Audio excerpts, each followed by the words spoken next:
রাত তখন প্রায় 12টা। শ্মশানঘাটের চুল্লির আগুন নিভে গেছে অনেকক্ষণ আগেই, কিন্তু বাতাসে এখনও পোড়া কাঠ আর ভেজা ছাইয়ের গন্ধ লেগে আছে। ঠিক সেই সময় শ্মশানের এক কোণে আতপোড়া ঘাসের ওপরে থাকা একটি কাগজ চোখে পড়ে তদন্তকারী অরূপ সেনের।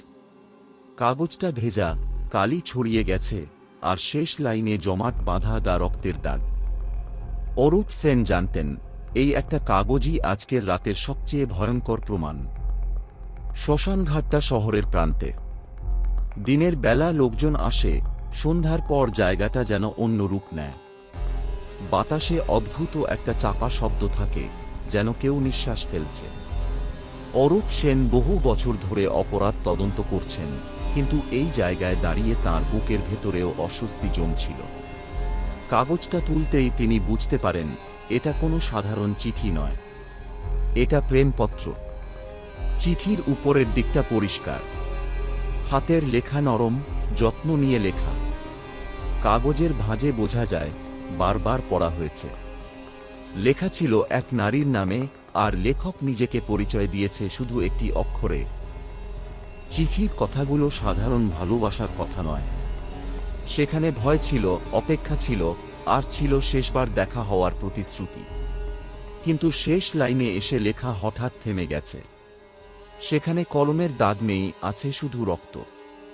এই শ্মশানঘাটে প্রেমপত্র পাওয়াটা কাকতালীয় নয়, এই কথাটা অরূপ সেনের মাথায় ঘুরতে থাকে। কারণ 3 দিন আগে এখানেই অজ্ঞাত পরিচয়ে এক নারীর দেহদাহ করা হয়েছে। শরীরে আঘাতের চিহ্ন ছিল, কিন্তু কোনো মামলা হয়নি। কোনো দাবি না আসায় বিষয়টা চাপা পড়ে গিয়েছিল। অরূপ সেন চিঠিটা প্লাস্টিক ফাইলে ঢুকিয়ে নেন। তার মাথায় তখন একটাই প্রশ্ন, এই চিঠির শেষ লাইন কেন রক্তে ভেজা? এটা কি লেখকের রক্ত, না যাকে লেখা হয়েছে তার?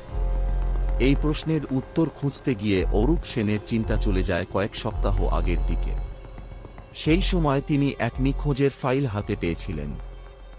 নিখোঁজ একজন মহিলা, নাম অনিরুদ্ধা মুখার্জি, বয়স 28। শেষবার দেখা গিয়েছিল শহরের প্রান্তে, শ্মশানঘাটের কাছাকাছি। তখন বিষয়টাকে কেউ গুরুত্ব দেয়নি। অনিরুদ্ধার ফাইল ঘাঁটতে গিয়ে অরূপ সেন লক্ষ্য করেছিলেন, মেয়েটার জীবনে খুব বেশি মানুষ ছিল না। পরিবার থেকে দূরে থাকত, বন্ধু বলতে তেমন কেউ নেই।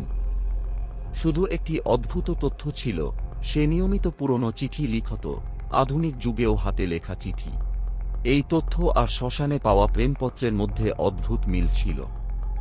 অরূপ সেন ধীরে ধীরে বুঝতে পারছিলেন, এই কেসটা সাধারণ কোনো হত্যা বা নিখোঁজ নয়। এখানে আবেগ, ভালোবাসা আর ভয় একসাথে জড়িয়ে আছে। রাতের শ্মশানঘাটে দাঁড়িয়ে অরূপ সেন চারপাশে তাকান। বাতাসে শ্মশানের বাঁশের চাটাইয়ে ঘষা লেগে খটখট শব্দ হচ্ছিল। দূরে কুকুরের কান্নার মতো আওয়াজ। এই জায়গায় কেউ প্রেমপত্র লিখতে বসবে, এই ধারণাটাই অস্বাভাবিক। পরের দিন অরূপ সেন শহরের পুরনো রেকর্ড ঘাঁটতে বসেন। অনিরুদ্ধার বাসার কাছাকাছি থাকা একমাত্র মানুষ ছিলেন একজন বৃদ্ধ কেয়ারটেকার, শান্তনু ঘোষ। এই লোকটাই ছিল অনিরুদ্ধার জীবনের শেষ কয়েক মাসের একমাত্র প্রত্যক্ষ সাক্ষী। শান্তনু ঘোষ একজন নীরব মানুষ। বয়সের ভারে নুয়ে পড়া শরীর, কিন্তু চোখে ছিল অদ্ভুত তীক্ষ্ণতা। অরূপ সেন তার নোটে লিখেছিলেন, লোকটা কম কথা বলে, কিন্তু জানে অনেক কিছু। তদন্তের নথি অনুযায়ী অনিরুদ্ধা প্রায়ই রাতে বের হতো। কোথায় যেত সেটা সে কাউকে বলতো না। শুধু একবার শান্তনু দেখেছিল মেয়েটার হাতে কাগজের খাম।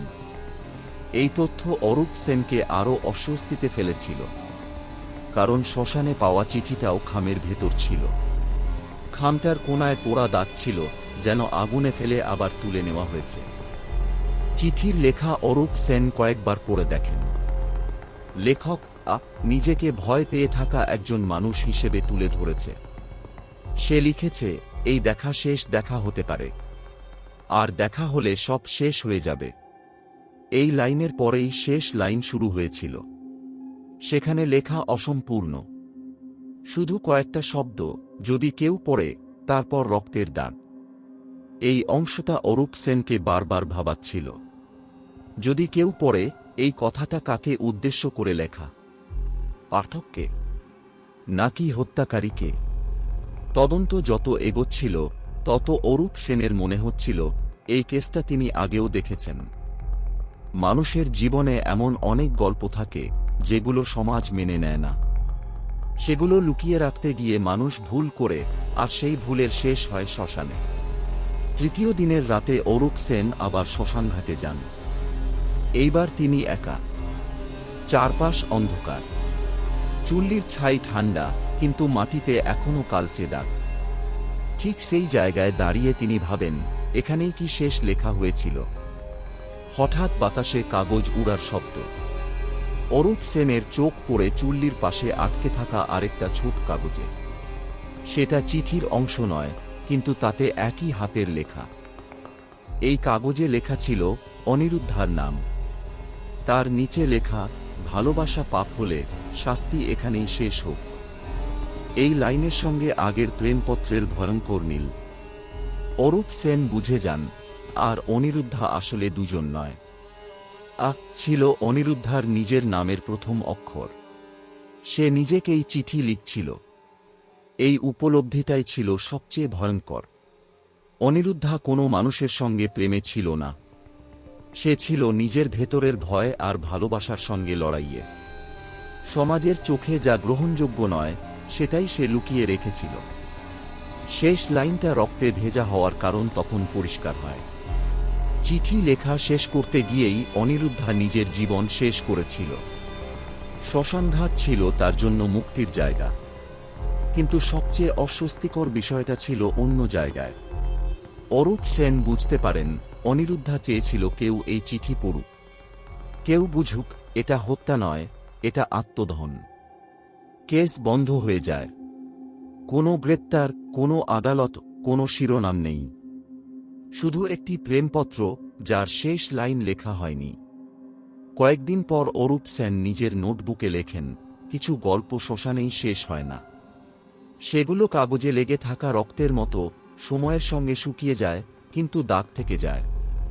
আর সেই শ্মশানঘাটে আজও রাত হলে বাতাসে কাগজের খসখস শব্দ শোনা যায়। কেউ কেউ বলে ওটা আগুনের ছাই, কিন্তু অরূপ সেন জানেন ওটা অসম্পূর্ণ থেকে যাওয়া শেষ লাইনের আওয়াজ।